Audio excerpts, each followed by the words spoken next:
Upang makapaghanda ng hapunan sa bisperas ng bagong taon para sa aking pamilya, nagtrabaho ako sa ilalim ng matinding sikat ng araw sa isang construction site sa loob ng kalahating buwan.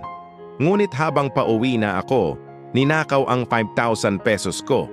Bumagsak ako sa gilid ng kalsada, iniisip ko na walang makakain ang aking mga anak sa pagdiriwang at napaiyak sa matinding dalamhati. Panginoon, ano ang gagawin ko?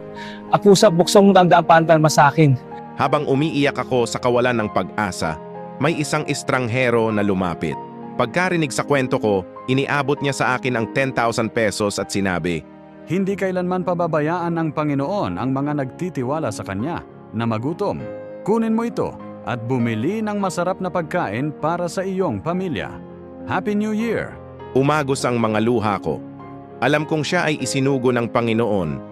Hindi niya kailanman nakalimutan ang aking pagsisikap. Sabi ni Jesus, magsihingi kayo at kayo'y bibigyan. Magsihanap kayo at kayo'y mga kasusumpong. Anumang kalungkutan ang iyong harapin, manalangin sa Diyos. Aaliwin ka niya, tutulungan ka, at ihahatid ka niya palabas ng paghihirap. Kung hindi ka busy, amen, at ipalaganap ang pananalig na ito.